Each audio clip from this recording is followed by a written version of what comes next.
هنبدأ الأسئلة على طول. اتفضل. هو قال خليه أسئلة على طول. اتفضل.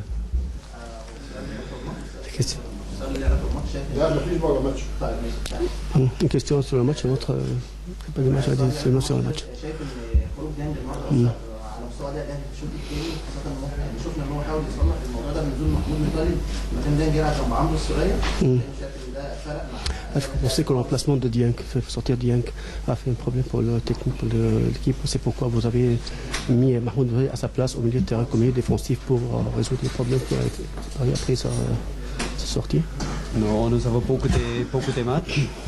Et Dieng est aussi un joueur qui est très jeune. Il a maintenant les derniers matchs, tous les matchs joués, 90 minutes.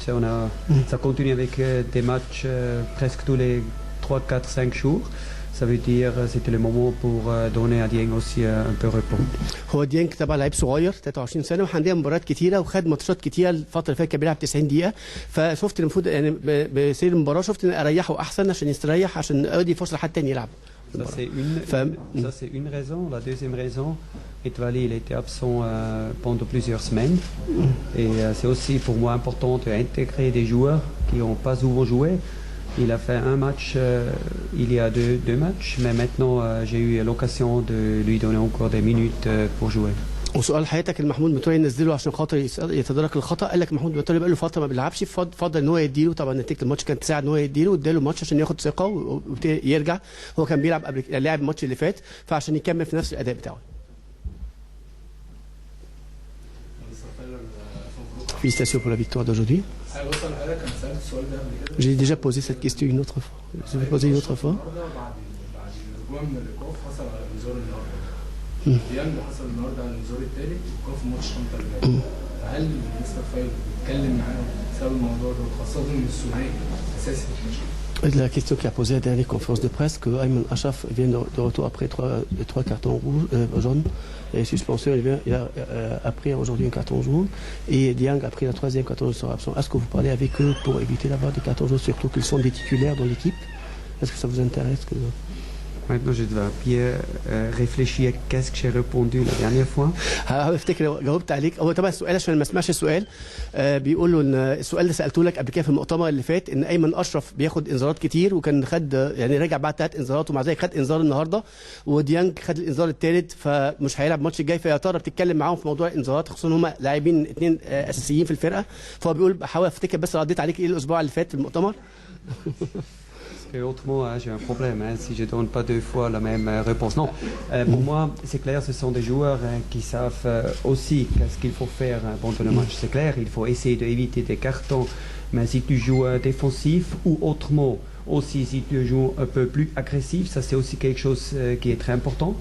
Tu risques aussi un peu plus de prendre des cartons. Alors ça c'est pas grave, ça c'est aussi le foot, il faut accepter ça.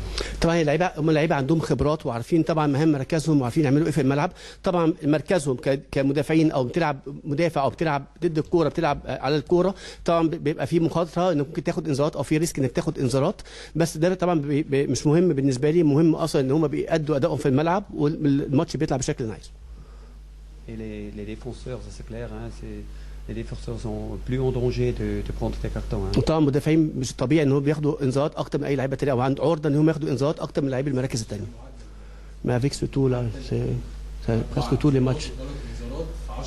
Ils ont 10 matchs, 4 cartons jaunes, 3 cartons jaunes. Oui, alors pour moi c'est pas un problème, mais c'est clair, hein, tous les joueurs ils ont toujours des choses à améliorer et c'est clair, c'est aussi ouais, quelque chose qu'on peut faire mieux.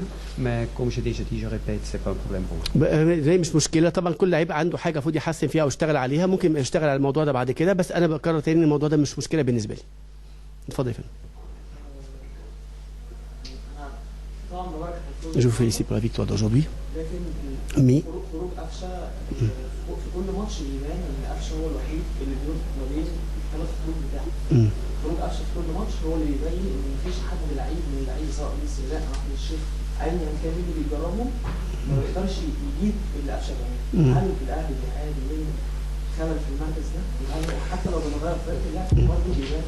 Le fait de faire sortir Afcha, à chaque fois que vous faites sortir Afcha, c'est lui le seul qui peut faire le lien entre les trois lignes de l'équipe. à chaque fois, même Walid ou Cheikh, celui qui vient à sa place n'arrive pas à jouer son rôle. Est-ce que Ali trouve un problème dans ce poste-là, poste Afsha, ou bien le joueur qui fait ce rôle-là, joue ce rôle durant le match, de lier les 3 lignes? Alors la réponse est très courte, non. طيب هو انا حاول برضه السؤال عشان ما اسمعش. والاستاذ سائل بيقول ان هو خروج قفشه كل مباراه بيكشف ان اللعيب ده، ان قفشه لعيب محوري بيربط الثلاث خطوط ببعضهم، واي حد بينزل مكانه سواء وليد سليمان او احمد الشيخ ما بيعرفش يلعب دوره بنفس الشكل. فيا ترى الاهلي بيعاني من مشكله في المركز ده او اللعيب بالدور ده؟ فقال انا هرد بمنتهى الايجاز لا. Alors il a posé la question si ça pose un problème et moi je dis non. Oui, ça va. Moi j'ai traduit la question. Ah ok. Ok, ça y est. Ok. في اسئله ثانيه؟ خلاص اوكي ميرسي شكرا. طيب ده كلام رينيه فايلر في